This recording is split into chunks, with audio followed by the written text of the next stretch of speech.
Praise the Lord. மீண்டுமாக உங்களை சந்திப்பதில் மிகுந்த சந்தோஷம். கர்த்தர் நல்லவர். அம்மை கடந்த நாட்களில் பலவீனங்கள், சோர்வு, ஆனால் அவர் தான் ஜீவனை கொடுக்குறார், அவர் தான் சுகத்தை கொடுக்குறாரு.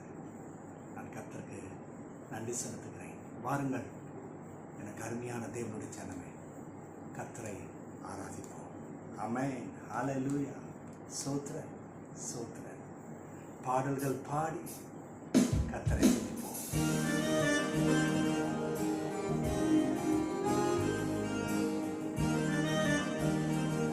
நல்ல தேவனை உயர்த்துவோம். அவர் யாக்கோபின் தேவன், ஆபிரகாமின் தேவன், ஈசாக்கின் தேவன், நம்மோடு கூட இருக்கிறார்.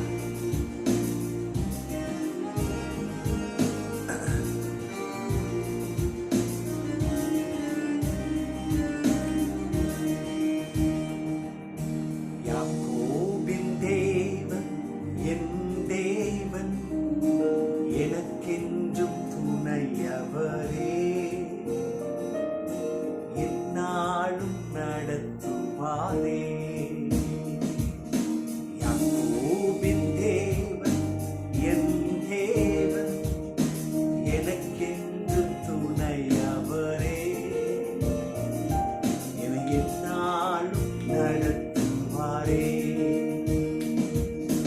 யாக்கோபின் தேவன் என் தேவன், எனக்கென்றும் துணையவரே, எந்நாளும் நடத்துவாரே. சொல்லுவோம். யாக்கோபின் தேவன் என் தேவன், எனக்கென்றும் துணையவரே, என்னை எந்நாளும் நடத்துவாரே.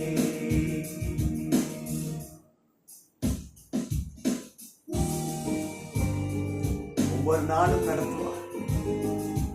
மலைகள் போல பிரச்சனைகளை நிற்கலாம், செங்கடல் போல தடைகள் இருக்கலாம், அவர் நடத்துவார். ஆமென்.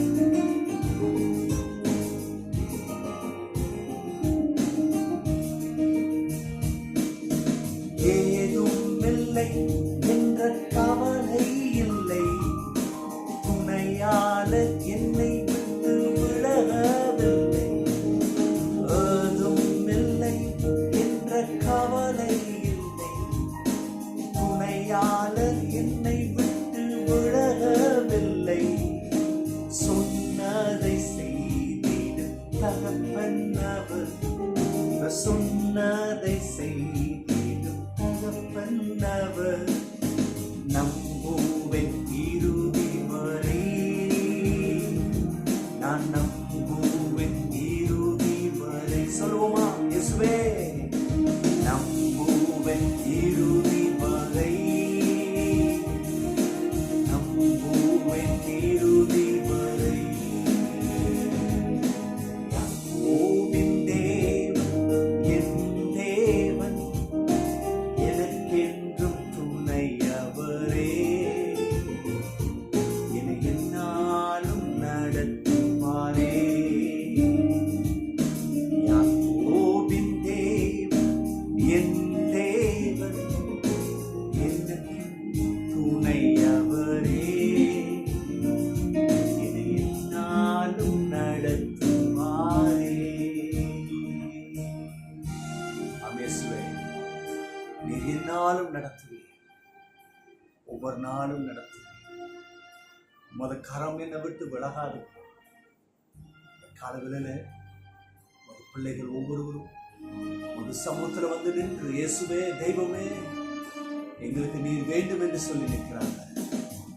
நீ அவர்களுடைய ஓட்டத்திலே அவர்களை தனிமையா விடாதபடி அவர்களை கரம் பிடித்து நீ நடத்த போவதற்கு நன்று. தலகுனிவுள்ள தலை நிமிர்வு நீ தரப்போவது.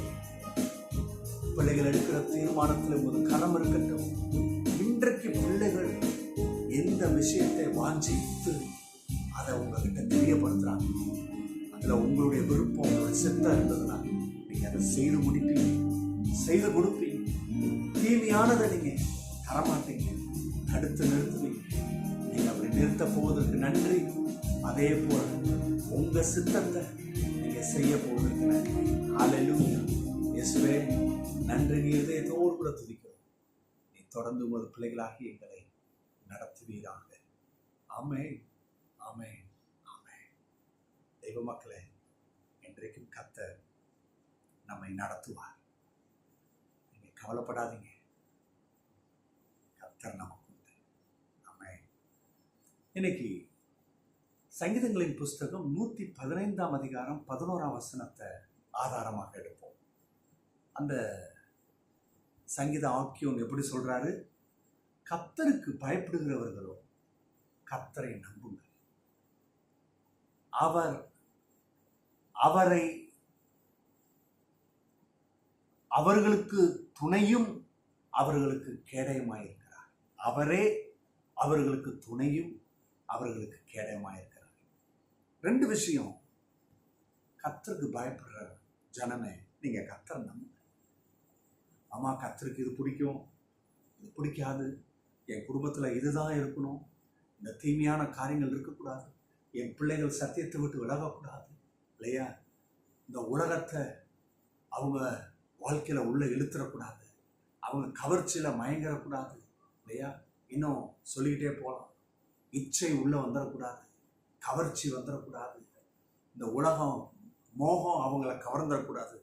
அப்பா, உங்கள் பிள்ளைகளாக நாங்கள் உமக்கு பயந்து ஜீவிக்கணும் அப்படின்னா நீங்கள் கர்த்தரை நம்புங்க. இன்னொரு விஷயம், அநேகர் தொழில் ஆரம்பிச்சிருக்கிறீங்க, அதில் முன்னேறணும், என் வாழ்க்கையில் கடன் இருக்கக்கூடாது, நான் தேவையுள்ள மக்களுக்கு கொடுக்கணும், நீங்கள் இதை வாஞ்சிக்கிறீங்க, நான் நியாயமாக முன்னேறணும். ஆமாம், ஆகவே உங்கள் பிஸ்னஸில் அநியாயமாக செய்யாதபடி கர்த்தருக்கு பயந்து இருக்கிறீங்களா? அப்போ நீங்கள் என்ன செய்யுங்க? கர்த்தரை நம்புங்க. திருமண காரியங்கள் அதே போல, பிள்ளைகளுக்கு குழந்தை செல்வம், நீங்கள் கர்த்தரை நம்புகிற ஜனம் தானே, கர்த்தருக்கு கீழ்ப்படுகிற ஜனம் தானே, அப்போ கர்த்தரை நம்புங்க. அது திருமண காரியமாக இருக்கட்டும், உங்களுடைய குழந்தை செல்வமாக இருக்கட்டும், உங்களுடைய முன்னேற்றமாக இருக்கட்டும், கர்த்தர் செய்வார். அப்படி செய்யும் பொழுது இந்த கர்த்தரை நம்புகிற ஜனத்துக்கு கர்த்தர் எப்படி இருக்கிறாரு? இந்த வசனத்தில் இந்த ஆக்கியோன் சொல்றாரு, ஒன்று அவர்களுக்கு துணையும் அவர்களுக்கு கேடயமாக இருக்கிறார். The Lord is our help. கர்த்தர் நமக்கு உதவி செய்கிறவராக இருக்கிறார். உங்களை எப்படி துன்பத்தில் விடுவார்? எப்படி உங்களை அந்த கடல் அலைகள் வந்து உங்களை தாக்கும்படி செய்வார்? எப்படி மலைகள் விலகி போக செய்வார்? எப்படி தீய துன்பங்கள் உங்களை அணுகி உங்களை சின்னாமண்ணமாக்க விடுவார்? விடமாட்டார், உதவி செய்வார். அழிவுள்ள வாழ்வு கொடுக்கிறார், உதவி செய்வார். திருமண வாழ்வில் பிரச்சனையா? உங்க பிள்ளைகள் சத்தியத்தை விட்டு விலகுறாங்களா? கர்த்தர் உதவி செய்வார். மக்களே, கர்த்தர் நம்புங்க. நீங்க ஏன் பயப்படுறீங்க? இப்படி நடந்துமா? பயப்படாதீங்க. கர்த்தர் கூப்பிடுங்க, இயேசுவே நீர் எனக்கு உதவி செய்ய வாங்க. கர்த்தர் உங்களுக்கு உதவி செய்வார். அதுபோல உங்களுடைய பிள்ளைகளுடைய படிப்பு விஷயமா இருக்கட்டும், திருமண விஷயமா இருக்கட்டும், வேலை விஷயமா இருக்கட்டும், நீங்க ஒரு ஆசீர்வாதத்தை வாங்குற விஷயமா இருக்கட்டும், ஐயோ இந்த ஆசீர்வாதம் கை கொடுமான்னு தெரியலையே, இது கிடைக்குமா, இந்த வீடு வாங்குவோமா, இந்த நன்மையான காரியங்கள் வாய்க்குமா, கர்த்தரை கூப்பிடுங்க. கர்த்தர் நமக்கு உதவி செய்வார். அது உங்க வேலை விஷயமா இருக்கட்டும், ஐயோ எத்தனையோ வேலை வாய்ப்பு ஏறி இறங்கிட்டேன், இன்னைக்கு இது கிடைக்குமா? கர்த்தர் உதவி செய்கிறவர். மக்களே, உங்களுக்கு உதவி செய்வார். அவர் அப்படி கைவிடுவார். ரெண்டாவது, இந்த வசனத்துல the Lord is our seal, அவர் நமக்கு கேடயமா இருக்கிறாரா? அப்படின்னா என்ன அர்த்தம்? துன்பம் வராது, தீமைகள் வராது. நீங்க நினைக்கிறீங்க இது எனக்கு கிடைக்கலன்னா தரித்திரம் வந்து என்னை தாங்குமே, என்னை தாக்குமே, எப்படி நான் அந்த வாடகை கொடுப்பேன், எப்படி இந்த இஎம்ஐயை கட்டுவேன், எப்படி இந்த காரியத்தை செய்து முடிப்பேன், எப்படி ஃபீஸ் கட்டுவேன், இது உங்களை தாக்கும் நினைக்கிறீங்க. கர்த்தர் நம்முடைய கேடயம். அது எப்படி தீமை அணுக விடுவார், நம்மளை சேதங்கள் வந்து தாக்காதபடி செய்வார், அவர் தடுத்து நிறுத்துவார். ஆமென். நீங்க அப்படிப்பட்ட எண்ணத்தோடு இந்த நாள் ஆரம்பிங்க. கர்த்தர் உங்களை வழி நடத்துவார், சகாயம் செய்வார். ஹல்லேலூயா. கலங்காதீங்க, அவர் உங்களை மறக்க மாட்டார். God bless you. கர்த்தர் உங்களை ஆசீர்வதிப்பார். இயேசுவின் நாமத்தினாலே ஆமென்.